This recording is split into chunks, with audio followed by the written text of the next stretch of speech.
بسم الله الرحمن الرحيم والحمد لله رب العالمين اللهم صل وسلم وبارك على نبينا محمد وعلى آله وصحبه أجمعين وبعد. This is the final session before Ramadan. We will have 4 sessions probably after Ramadan. I will send out the announcement, and I'll send out the dates for it once I go home tonight. I'll also put in the assignment, which is to narrate the hadith and all the details surrounding that. I was very busy this week. I was not able to do that, inshallah. For those of you who want to be credit students, obviously. Those who don't want to be, obviously, just attend and enjoy, inshallah, the content. So, at hadith number 32 and 33, inshallah, tonight. So we'll get through them. And if you have time, you may go through to 34 if you have the time. طيب. يقول الماتن الإمام النووي رحمه الله ونفعنا بعلمه عن أبي سعد بن مالك بن سنان الخدري رضي الله عنه أن رسول الله صلى الله عليه وآله وسلم قال: لا ضرر ولا ضرار، حديث حسن رواه ابن ماجه والدارقطني وغيرهما مسندا، ورواه مالك في الموطأ عن عمرو بن يحيى عن أبيه عن النبي صلى الله عليه وسلم مرسلا، فأسقط أبا سعيد وله طرق يقوي بعضها بعضا. So the hadith is in the collection of Imam Ibn Majah and Imam Darqutni, and both of them, the chain of narration is a reasonable and acceptable chain of narration. And Imam Nawawī points out that Imam Malik also narrates the hadith, but he narrates it mursalan. I'm not going to talk about this a lot, but the word mursalan up there, what it means, whenever a hadith is narrated where the tabi'i says the Prophet alayhi salatu wasalam said, he doesn't point out who the sahabi is. This is called hadith mursal. Whenever the tabi'i as in the student of the sahabi, the student of the companion. Whenever a student of the companion, like Sa'id ibn Musayyib, for example, if Sa'id ibn Musayyib says, قال رسول الله صلى الله عليه وسلم, we know he didn't meet the Prophet عليه الصلاة والسلام. But we know that he met many of the companions, but he didn't say which one. So this hadith is called mursal. Hadith is mursal. Scholars differ on whether it is still authentic or not. So some scholars will accept the marasil of certain tabi'een. They'll say the marasil of this tabi'i we accept. This other tabi'i, no, he has to say who he heard it from, or we don't accept it. The technicalities of studying the chains of narration. But Imam Nawawī is saying that it has a reasonable chain of narration in both Ibn Majah's collection and Daraqutni's collection. And Imam Malik in his Muwatta, he also narrated it mursalan. And he said there are different narrations, all of them together, they strengthen one another. And I talked to you about the Hadith Hasan last week. So this is an example of a Hadith Hasan. All right. So what is this Hadith? This Hadith is one of the 5 universal jurisprudence maxims. Right? So there are 5 universal jurisprudent maxims. So when we talk about al-Qawa'id al-Fiqhiyya al-Kubra, right? And I did a full course on this a few semesters ago. I can't remember how many semesters ago. Where we talk about الأعمال بالنية اليقين لا يزول بالشك, right? Anyone here attended that before? So no one. Okay, so one person attended it. No. So there are universal maxims. What's a maxim? It's a jurisprudent rule that. So when people come and ask me questions, and I don't have a ready answer, an answer that I can just pull from the madhab, like from Shafi'i's madhab or Hanafi or Maliki, and it's a question that doesn't have a precedence in those madhab, then how am I going to answer the person? Okay. I have to use legal maxims, legal rules. A rule, and I have to know all the rules, or at least most of the rules, or at least the rules that pertain to this question specifically. And I have to know how to deal with these rules so I can offer an answer. So, for example, when I talk to people about siyam, I give them a rule. I say any purposeful insertion of nourishment through any orifice of the body, like through the mouth and nose, or the veins, or any purposeful insertion of nourishment into the body will cause you to lose your fast. That's a rule. It makes it easy for me. I don't have to. If you ask me a question that didn't exist back in the day, say, oh, I took an underskin injection, but once you put it in, it is caffeine, and then it gives you it breaks your fast. I don't have to think about it. He's like, oh, where did you get that from? Imam Abu Hanifa talked about it. I know he didn't, but he left me a rule.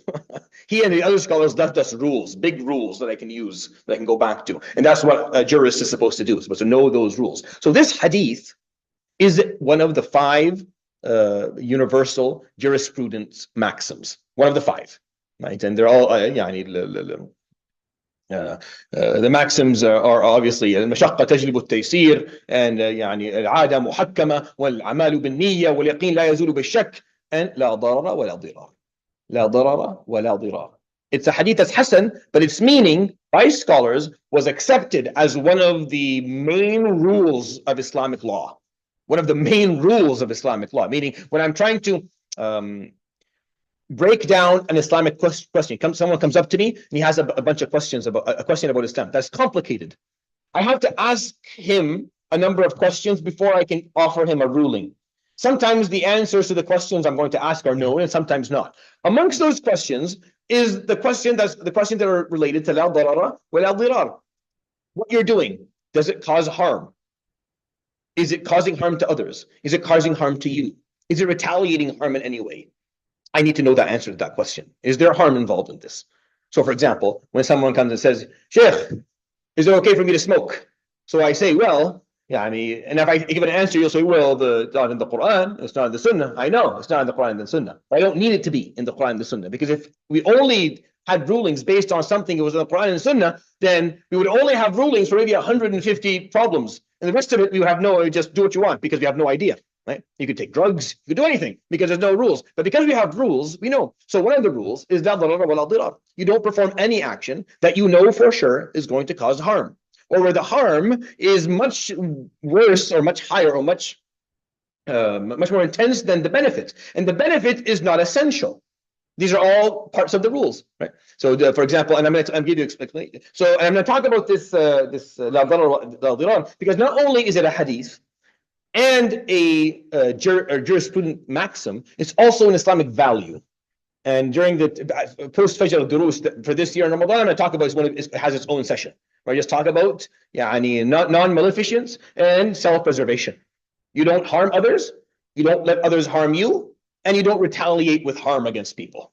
This is a rule within our deen. And I pulled some slides from the course that I gave on jurisprudent maxims, just so you can take a look at how we look at this. So harm shall not be administered nor reciprocated. That's the rule here. The origin of the maxim is the hadith that I just shared with you. There are many Quran verses that talk about harm.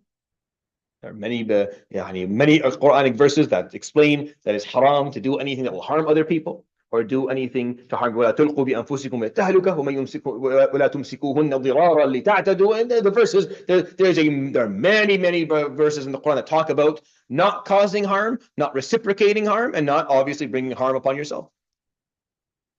The Prophet ﷺ, this is a hadith. This hadith obviously breaks it down very beautifully, but he talked about this many times. The Prophet ﷺ would always ask, if this is harming someone, then he would put a stop to it, because harm is unacceptable. And the examples of that are just many. And it consists of scholars and Islamic logic. If I'm going to go through it all, then we're going to turn this into an Islamic jurisprudent maxim lecture. I just want you to understand the basic idea here.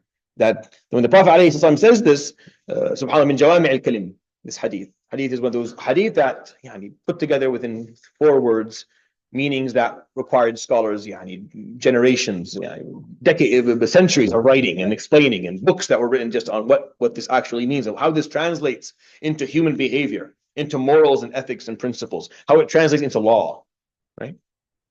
So, for example, an important challenge that is associated with this is, what about legal punishments, hudud?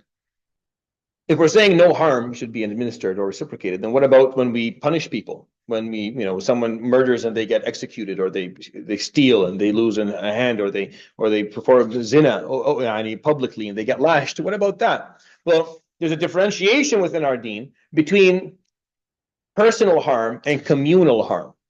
Communal harm is much worse. So when you perform an action that causes communal harm, then a had, which is personal harm, is acceptable because it holds back communal harm. That's the reason for it. The hudud, which are had, is a limit.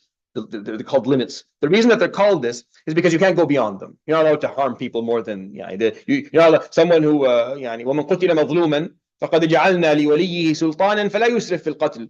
If someone murders a family member, you're not allowed to go on a killing spree and kill their whole family. It's going to be the person who did it. That's it. It's a had, it's a limit. You're not allowed to harm anyone else because it's limited.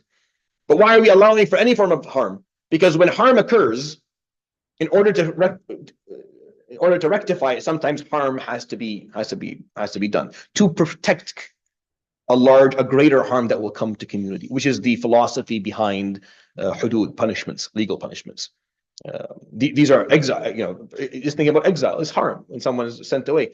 But the reason that someone is being sent away, this person is a thief, for example, or they're got caught up in prostitution or doing something that is communally extremely harmful. They're sent off. They're sent off for a year or two. They can't live in the community. Why? Well, it's harm to them, but it's benefit for the community. And whenever we know that, and we don't make these things up. I can't make up punishments. Punishments are Quranic, meaning they are by divine decree. Allah subhanahu wa ta'ala says the punishment, we accept it. Otherwise, we have to be very careful. Why? Because la darara wa la dirar. Where does this apply? It's applied in almost every chapter of jurisprudence. You find it in trade, mu'amalat, you find it in finance and economical systems and buyu'. You find it in punishments and hudud, you find it in judicial rulings and in general fiqh and ahkam. You find it in political decisions when it comes to people who are leading. They have to weigh things out and make sure that they are not causing more harm than they need. Sometimes you are stuck with two decisions. One is harmful and one is more harmful.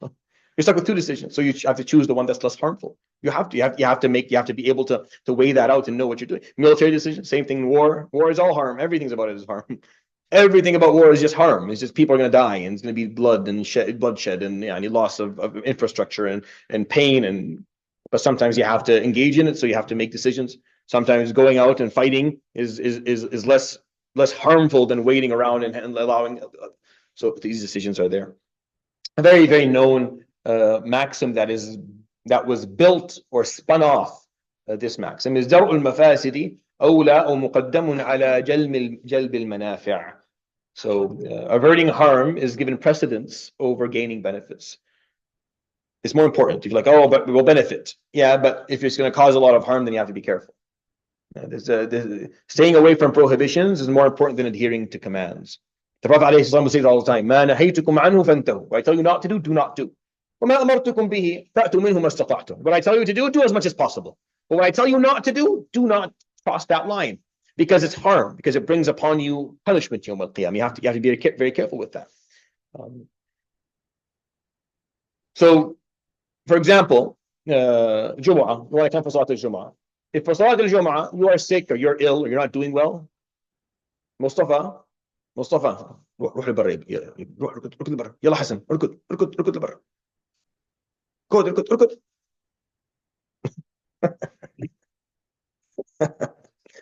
So for example, someone wants to attend Jumu'ah, right? But they're ill, they have COVID.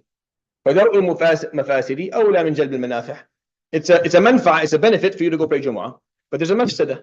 There's harm of you doing this. You're going to cause people harm. So immediately the decision is you don't go to the Jumu'ah. You don't attend Jama'ah altogether.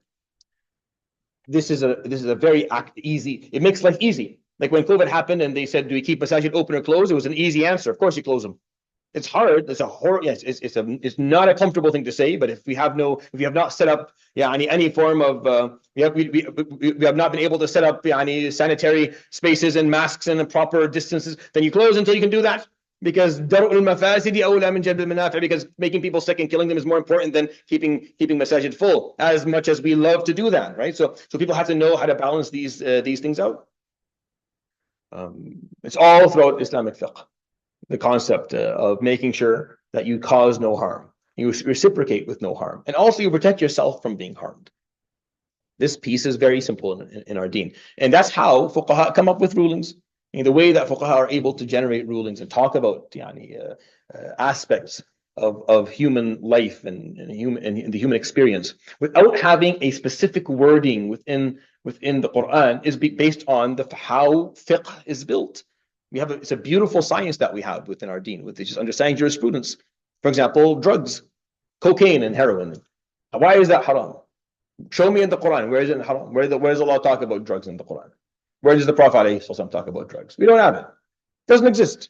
So is it fine? Can you just say, well, since he didn't really talk about it, it's just like, we're best case scenario makruh. No, it isn't. It's hurma mughallaba. Because you do something called, you draw parallels. You draw parallels from khamr. You look at the fact that it's a darar, it's absolute harm. So it's easy. It's an easy tahrim. It takes actually no, and there's no difference of opinion. That's why there's no difference of opinion among scholars on this issue. If it didn't have that, then you would find scholars differing about it and talking about having different, but they don't. Why? The reason being is because of this. It's because this is a very simple rule, a maxim. So it's not magic when people ask me the question and I offer them the answer. And it's not, I've memorized every single fiqhi problem, and nor am I pulling it out of my pocket. There are a bunch of maxims, rules, questions that I ask. If one of the questions doesn't work, then I'm going to stop. Any question, any scenario you give me, I ask you, what was your intention? Amal bin niyyah. What do you know for sure? What's the yaqeen? What do we know for sure about this situation you're talking to me about? What do we assume or think or we're not sure about? I need to know what we know for sure, what we don't know for sure. How difficult is it? How much difficulty is it bringing? How much difficulty is it causing? Is that difficulty, what level is it? Is it causing harm? What is the norm? Those 5 questions at least have to be asked, if not maybe another 10, in order for you to offer a ruling. So people just throw out the halal and haram without knowing any of this stuff. Take it easy. Don't listen to something that a sheikh said and just because you don't know what the context of that question was. You didn't even live in the context of his society. That matters, by the way. That matters. A young man walks into into 1985 or 87 Medina with a Blue Jays cap on his head. The sheikh will tell him to take it off, and he would be right to do so.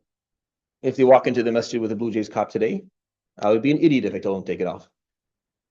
So it's the same. No, it's not the same. There's a huge difference in social context. Huge difference in social context of what that means to people. Walking in here, there is it's absolutely abnormal. It will cause fitna among people. It will give them difficulty. Of course, you can give them advice to protect him from being mistreated by everyone around him. You're going to protect him. You have to give them the ruling that will suit the social context. So when you go online and just put in something and you find a response that was given by a sheikh back in 1987, and you come and you slap someone's face with it. You don't. No. You have to understand that shuyukh, when they answer, they're answering based on these rules and based on their interpretation of these rules and the context that these rules exist in within where they are. So that's why there's a lot of specificity to these answers. I'm just giving you that as an example because this hadith of the Prophet ﷺ, Imam Nawawī put it there because it's a legal maxim. So he chose for his arba'in examples of hadith Qudsi. He chose examples of hadith that are based on ahkam, hadith of jihad, hadith of akhlaq, of just ethics, hadith of jannah and nar, hadith of good habits, and hadith, he chose one or two hadiths that are legal maxims scholars will use as a way to derive rulings or to answer questions when something comes to them, when a question comes to them that the Prophet ﷺ did not receive specifically, and Allah did not talk about specifically in the Quran. But he gave us enough information that we know that this is a rule that we can use. So that's what la darar wala dirar means. All right, in a nutshell. So we'll go to hadith number 33. وعن ابن عباس رضي الله عنهما أن رسول الله صلى الله عليه وآله وسلم قال لو يعطى الناس بدعواهم لادعى رجال أموال قوم ودماءهم لكن البينة على المدعي واليمين على من أنكر حديث حسن رواه البيهقي في السنن وغيره هكذا وبعضه في الصحيحين. So Imam Nawawī tells us that Ibn Abbas narrates that the Prophet ﷺ, and this hadith is in the collection of Imam al-Bayhaqi in his Sunan, and it has a reasonable chain of narration. And it's also narrated in other collections as well. And parts of it, you find it in Bukhari and Muslim as well. Like parts of this hadith, al-Bayyinatu ala man adda'a, you find the wording is also in Bukhari and Muslim, but he chose this wording because it's a bit longer and it gives a little bit more context than the one that's in the Sahihain, which is much shorter. And the one in the Sahihain is the last part of the hadith, the last maybe 10 words. So what does the hadith say? The Prophet ﷺ says, لَوْ يُعْطَى النَّاسُ بِدَعْوَاهُم. If people were to be given whatever they claim, if it was enough for you, if you wanted to get something, if all that was required, that you just claim that it's yours, then people, men would just claim the wealth and lives of other people. Oh, I own that. That's mine. It's mine. It's always been mine. Plus, I said it's mine, so it's mine. Right? Like I'm claiming Fulan. I own him. I bought him. If it was just based on claim, then there would be no way to. So the Prophet ﷺ in this hadith actually is explaining that in order for there to be rule, for there to be law, you have to have a system. Like you need some judicial system. You need some system to protect people from those who don't care if they break the law. Those who have no problem lying or deceiving or using deviant manners to get what they want. So what is the rule? So he gave the rule alayhi salatu al-bayyinatu ala al-mudda'i or ala man idda'a in the hadith of Bukhari Muslim. So the person who's making the claim, the claimant, right? He is responsible to. He has the onus of proof is upon him. he has to present proof if he's going to make a claim. وَالْيَمِينُ عَلَى مَنْ أَنْكَرَ, and the one who is denied, the recipient of the claim, or the one who's on the other side, the person who denies the claim, عليه اليمين, upon him is to give his word. Yamin is to make an oath, is to swear by Allah subhanahu wa ta'ala. And this set the system for how Islamic law was going to work for many until this day. And this same system works today. Till this day, if I'm accusing someone of something, I have to bring the onus of proof is on me. If I'm accusing someone of something, they don't have to prove that they're innocent. I have to prove that they're guilty. Now, of course, they're going to look for proofs to strengthen their case, but really, the onus of proof is on me, which is why in courts of law here in Canada and America and probably all around the world, what is the jury looking for? What is the word though? Yeah, so that's the word, beyond reasonable doubt. Right? So when we accuse someone of doing something, that we're the claimants now. We accused him of killing, or stealing or doing something. So the onus of proof is on us. So we have to present enough proof that for the people who are listening is beyond reasonable doubt. If it's not beyond reasonable doubt, then the person walks free. If it's like, it's pretty good, it's not 100%. Most likely they did it, yeah, but it's reasonable doubt. It's reasonable doubt. It could have not been that person. They go. All they have to do is stand there and say, I swear to tell the truth, the whole truth, and nothing but the truth, so help me God. And then I didn't do it. I plead not guilty. I didn't do it. Some people will get away for sure. But it's better in Islam. Again, this hadith again is another legal maxim. It's not one of the 5 universal legal maxims, but it's one of the legal maxims. Like it falls under a subtype of legal maxims. It's used within judicial law a lot. And until this day, this rule applies everywhere in the world. The Prophet said it, and it applies everywhere. I'm not saying that he coined it, but for sure it was. He coined it in Arabia, and it became the norm there, and it spread all across Europe for a very long time. I wouldn't be surprised if the basic basic concept of it was inherited by the Americans from the Europeans that took it initially from the Prophet ﷺ's wording, because all of the rulings within Islamic law come from that. Why? Because we prefer to allow someone to walk free than to punish someone who's innocent. Right? Back on the first maxim. We prefer not to harm, because if we punish someone who's innocent, that's a new domain of harm we just caused. If this person is guilty and they caused harm, and we don't punish them, that's harm, but it's secondary harm, meaning because they're still going to be punished. But if we punish someone who is innocent, then we caused a new primary harm. So no. Dar'ul hududi bi-shubuhat is a very famous quote or legal maxim that's taken from this. Meaning if there's a limit, it's a had, execution or a hand or exile or lashing. If there's a shubha, if there's doubt that maybe this person didn't do it, then we don't perform the had. This is the law. This is how Islam works. And it's actually quite impressive, in my opinion, that these things were talked about back then in the way that they were talked about.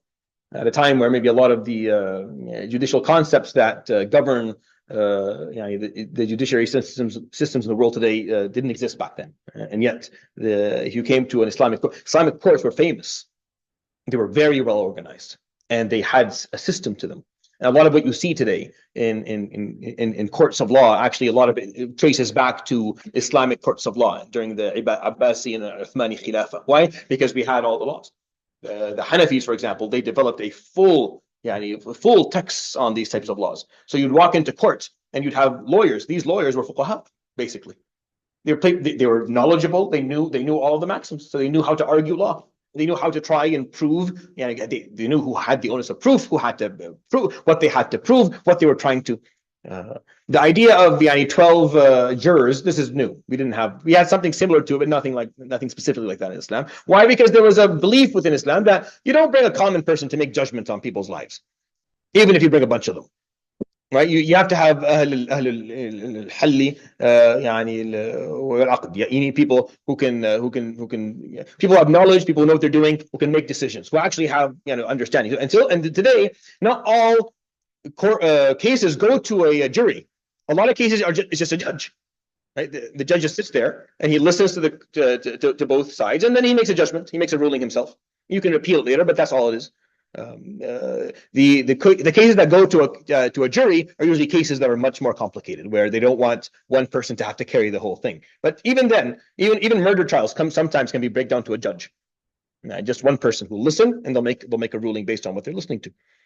This was established through how the Prophet ﷺ put because if you have someone bringing proof and someone who is denying it, you need a third party to make a judgment.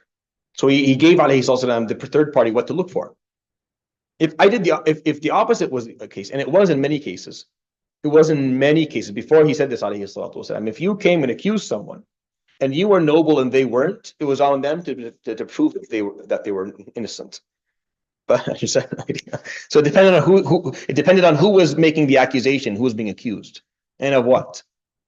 And judges did it based on how they knew. And the Prophet ﷺ, no, who accused you? You have to bring proof. Yeah, he is a slave. Doesn't matter. You brought the proof. It was standardized now. No one could make an accusation after he said that without proof. And if you did, then now he can retaliate by saying you ruined my reputation. You smeared my name, and you can actually get حقوق from that. You can get an apology and get a public inauguration that you didn't do it. So it's actually quite meaningful. Allahu A'lam. And established a legal system for justice. This example. Obviously there's many other things he said alayhi sallam that built it, but Imam Nawawī chose two that are so famous that they became legal maxims that fuqaha memorize. I know that. If a faqih doesn't know that, then he's not a faqih. He should never speak if you don't know that this is actually how it's supposed to happen. If someone's accusing someone else and I turn to this person being accused and I start asking them a million questions, I don't know what I'm doing. I have to turn to the person who's accusing. Tell me exactly how you know this. Show me the proof. Oh, I don't know. I heard. Who told you? Well, I can't tell you. Then go home. I love that way. Oh, I was told this person did this. Who told you? I can't tell you. Allah ma'ak. You and the person who told you. Because and do never speak of this person again. Either you are able to prove, or you can get the onus, because the onus of proof is on you. All right. So what is hadith ahad? Because it's an important word that you're going to hear a lot. I explain it when I do the aqidah course, and I'm going to explain it here as well because I think it's important. So in hadith terminology, it refers to a hadith not fulfilling all the conditions necessary to be deemed mutawatir. So we didn't talk about mutawatir yet, but we will. Mutawatir is a hadith where many people are narrating it in every level of the chain of narration. So I'm going to give you an example. You see this hadith here? So for example, Aisha is the narrator of the hadith, right? We don't, and then Al-Qasim ibn Muhammad narrates it from her. And then Sa'ad ibn Ibrahim narrates it from him. Then after that, you have two people, and then from two, you have three. So the numbers grow. But the hadith is any chain is only as strong as its weakest link. So ahad means that there's one level where it's only one person that's narrating this hadith. There's a bottleneck to it. And this hadith has a lot of people in this level narrating it, and a lot of people in this level, and a lot of people. But then in this level, it's just one guy.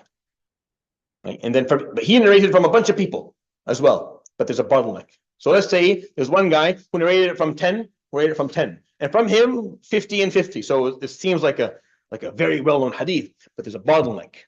It's only one guy in one of the levels. So that hadith is not weak. It's just called ahad. Ahad as in ahad from wahid, which is one. Ahad means just one person. So this hadith has a couple of bottlenecks. Aisha and then Al-Qasim and then Sa'ad is just one. After that, the hadith spreads out. It's and this is just an example. I don't even know what the hadith is. I'm not interested in that piece. I just want you to understand what I'm trying to say. So there are three classifications for ahad. Al-mashhur, which is the first category. This refers to hadith conveyed by three or more narrators, but not considered mutawatir. So mashhur is when it's three or more, but it's less than what the criteria is for mutawatir. That's called mashhur. Aziz is when the hadith is conveyed by two narrators at every point in its isnad. Two. And gharib is when it's conveyed by there's one of the levels where it's only one. Right? So it's ahad. Ahad means there's less. It's not a lot of. It's one.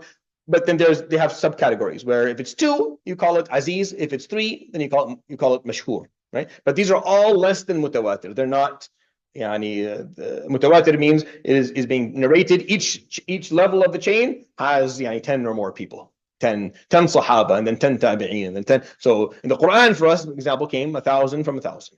1,000 sahabi taught it to 1,000 tabi'i to 1,000. There's no question whatsoever on the authenticity of the Quran. A hadith, you can have a hadith that bottlenecks.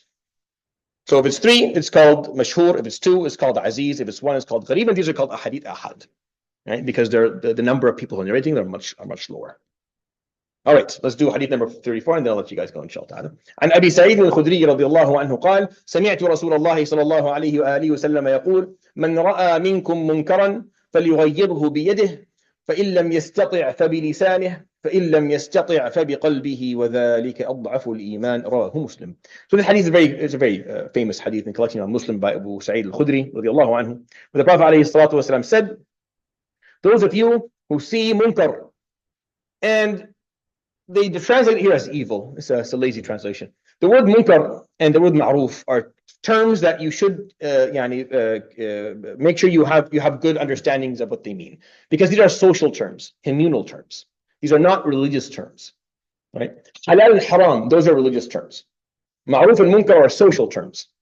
There's a lot of overlap, but they don't always align, which is where it's important to kind of notice the differences and know where we agree with communal rules and where we don't. So ma'ruf are all the good things that a society agrees to, like the values and the principles and behaviors that society thinks are good. And munkar are all the behaviors, values and principles that society thinks are bad or negative or harmful. And then Islam comes and sets its own value system. Here's what's right, here's what's good, here's what's helpful, here's what's beneficial, here's what you should do. Opposite on the other side, haram and makruh and all these things. So sometimes these align and sometimes they don't. Now, in most societies, they don't, they never do.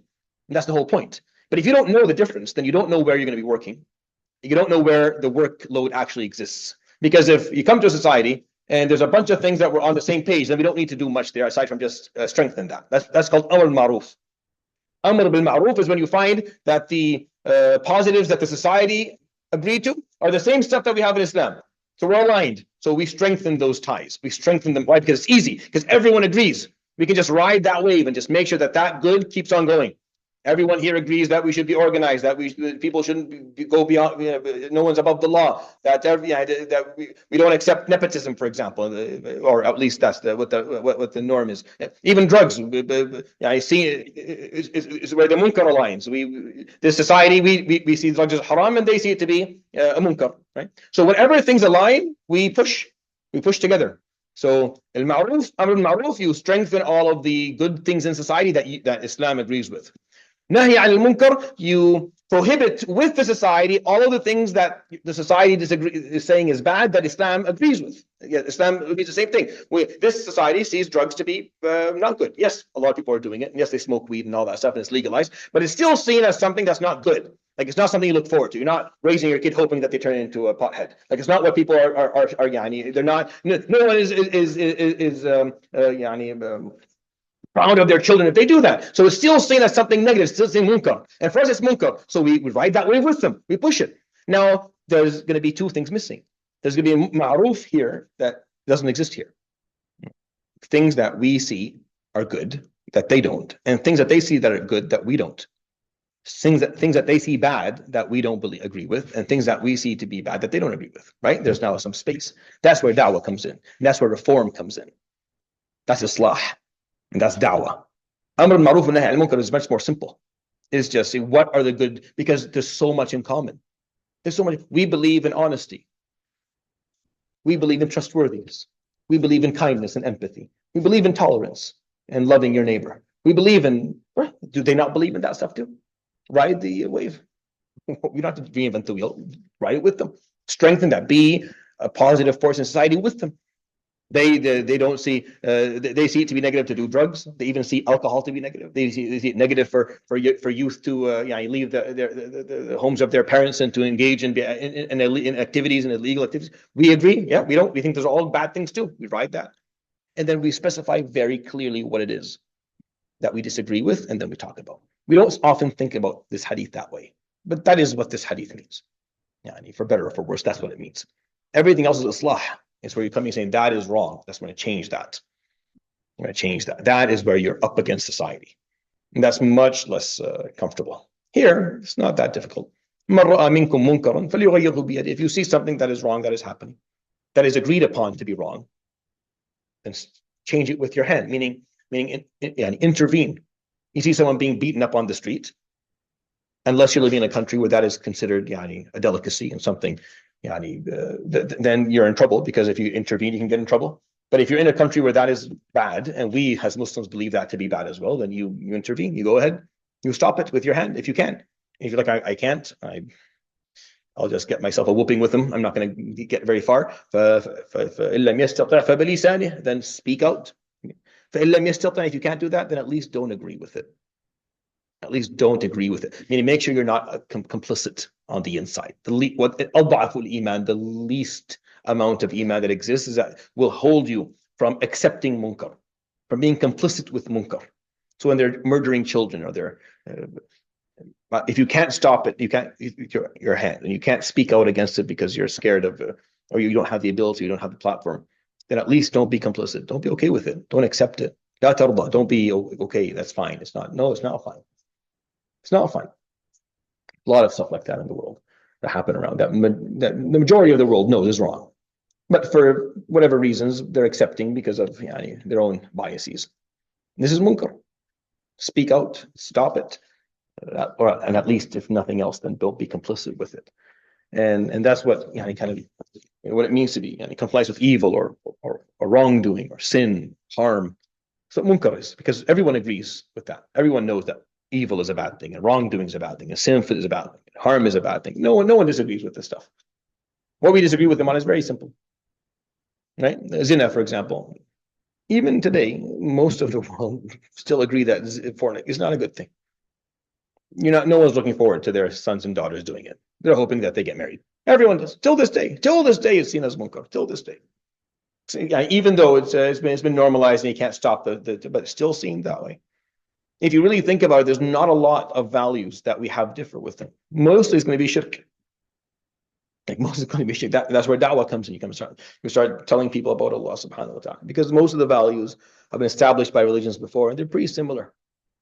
And the ones that aren't similar, that's where we require a lot of discourse and scholars and people and movements that will establish change.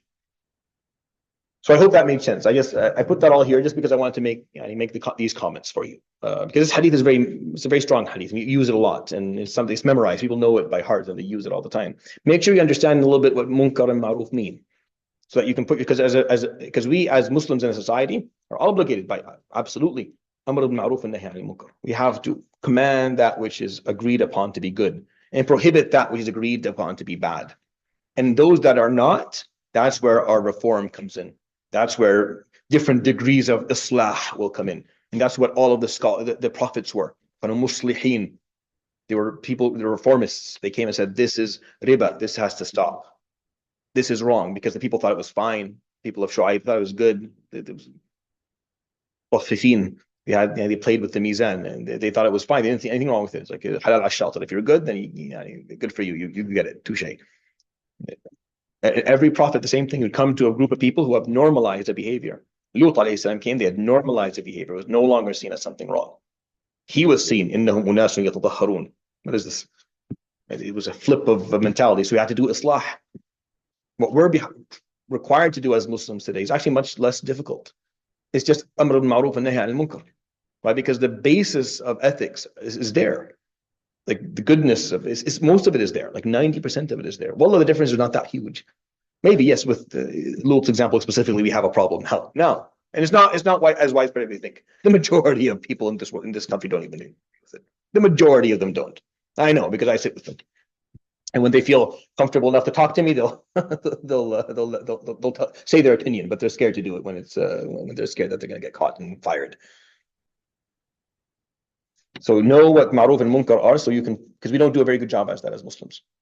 And our values are going to get eaten if we don't push them forward where they are being supported by the community, because communities here don't have divine scripture that they follow properly. So what happens to their values? They slowly shift over time. Like they shift over time slowly. So really the only thing that doesn't preserve these values is when Muslims come in and they start pushing that and strengthening the stance of these values that they already agreed to. They already agree that these are bad and these are good and we're strength. But if you don't strengthen them, over time they'll shift and you'll lose that. The more reform you have to do, the more difficult life is. the less reform you have to do, the easier it all is. I want everything to be amr bil ma'ruf nahy anil munkar because that makes life easy. That means we're all in agreement. We just have to make sure that we protect them. We have to protect. And we have to tell people, you see munkar, you have to. You see bullying, for example. You have to go in because we all agree that is bad. But we have so many bystanders today. When something that is bad, something bad is happening that we all agree is bad, and we just watch. And then they get upset because they taught them something in school that they didn't like. Yeah, but there's munkar happening in front of you every day, and you're not saying any word about it. You're not even getting involved. Yeah, if you're not going to do munkar, and if you're not going to do nahy anil munkar al ma'ruf, then you're not going to do islah. You're not going to take the more difficult piece of Islam, which is much more challenging, requires way more knowledge, way more organization. It requires much more resilience and perseverance and a long-term plan because it's so hard to get to people to change their minds. But if minds of people are already in the right position, then we're good. We just have to strengthen that position, which is why Muslims have to work with the religious groups that exist in there, because a lot of the religious groups, so Christians and Jews, same values. Same values. We disagree on certain political stuff in politics no one has ever agreed upon, but we agree on the values. And beyond even religious groups, you'll find many who agree with you. You have to strengthen the akhlaq of people. Because once that is lost, it's lost. Now, if it removes to islah, for example, now weed has been moved, it's moving from something that is munkar to something that's not munkar anymore. It's moving over here. From here, there's a problem. Now we have more islah to do because we know it's haram. And before it wasn't, it was already here. All we had to do was just help them push back against it. We didn't. Half of our kids are smoking it. It's because we don't understand what our deen is telling us. This hadith is very powerful. It's very important. And I put these little words, I'm sorry, my slides here were meant to be filled in a little bit better, but I didn't have the time to do it. But I just want you to think about these words, understand what they mean. The difference between religious rulings, religious ethics, and communal ethics. A lot of the time they're going to be aligned. That's where al-ma'ruf comes in. That's where nahy al-munkar comes in. When they're not aligned, that's where the big pull, the big push, the big effort, the islah comes in. But if we're not doing that one, then we're not going to do the other one. Why wait? Why wait for things to switch from being something we agree to something disagree to fight it? Why don't we just strengthen it now so it never changes? So it never changes. Look at pictures from 1926, 100 years ago.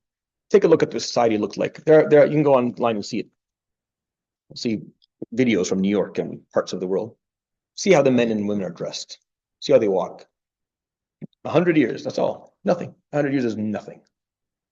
In the larger scheme of things, it's nothing at all. No one cares about 100 years. But look at the change. Why? Because there was no amr bil ma'ruf and nahy anil munkar. There was no strengthening of ethical stances. We didn't position our ethics appropriately. We didn't so they shifted. And then now we're stuck with all these things that now the muhajjaba is seen as something weird. Mother Mary wore hijab. The Virgin Mary wore it on her head. How are you not? How is my wife wearing it not? How is it weird to you? Are you not Christian? Yes, I am. Go to your church. What's on Mother Mary's head? Why is this not the same? What's the problem? What happens is that when you don't protect your ethics, when you don't protect what community, it shifts over time. That's why, because shaitan's in it for the long haul. Unlike most of us, shaitan's in it for the long haul. He's not in a hurry.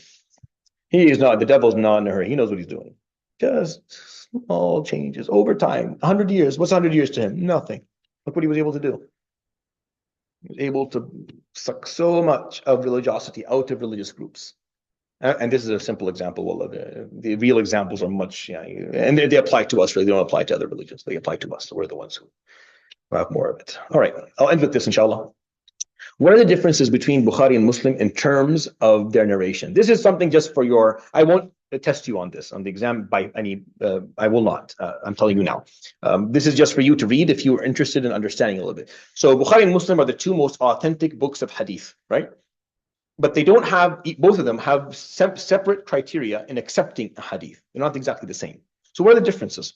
So Imam al-Bukhari specifies the need for proof of knowledge seeking between the narrators.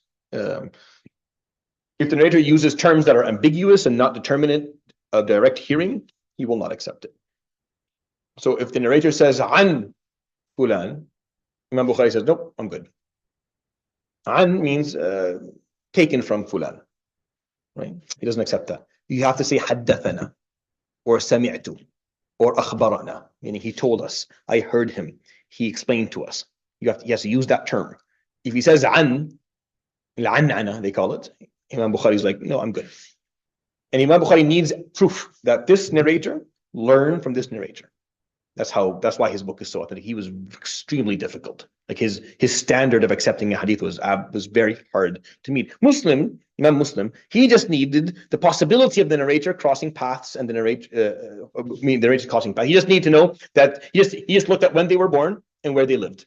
Yeah. If the narrator is saying I heard it from this person, he doesn't need proof, external proof that they actually was a student. He just needs the possibility that this was correct. Like he'll look at when they were born. If he's like, oh, this guy died in 150 Hijri, and this guy was born in 142 Hijri. Like you're 8 years old when you heard him. No, I'm good. Like that's not. He needs proper. So he needs a good possibility that this person actually met him, and he also the narrator not being known to use ambiguous in his narrations. So if the narrator uses ambiguous word with Imam Muslim, if he says an, he'll go back and look, how many times does this guy use that ambiguous narration? If he's known to use it, he doesn't take his narrations at all. If he's not known to use it, if it's very rare, he considers that a fluke. He considers that just a zallat lisan, as they say, something that was not meant, so he accepts the hadith. Now, other scholars of books of hadith, they have different criteria. The criteria, the more strict is the one that Imam Bukhari and Muslim. I just gave you 2 examples. I gave a bunch of, I explained a few other, you can read the slides if you're interested. Imam Bukhari only uses the narrators of the highest 2 ranks of narrators. So there's different levels of narrators, thiqat, and so he uses only group number 1 and 2. That's it. 3 and 4 and 5, he doesn't touch. He doesn't get involved in at all. Muslim use narrators from other levels. He uses number 3 and 4 as well. So and then other books will be much more loose in their acceptance, because all the narrators of hadith are scholars. They're not just, none of them are just average Joes walking down the street. No, they're all scholars of Islam. All right, so I put some commentary for you if you want to read it, if you want to know a little bit more about this issue. Otherwise, we'll end with that. I'll see you guys, inshallah ta'ala, after Ramadan. We'll start with hadith number 35, bidnillah ta'ala. Make sure you check the canvas or the classroom over the next day or 2, because I will put in when the timings for the sessions after Ramadan will be, and also I will put in the assignment for this course, which is the narration of a hadith, audio or video, inshallah ta'ala. Jazakumullah khair, subhanallahi wa bihamdihi, la ilaha illa ant, astaghfiruka wa atubu ilayk, wa sallallahu wa sallam wa baraka ala nabiyyina Muhammad wa ala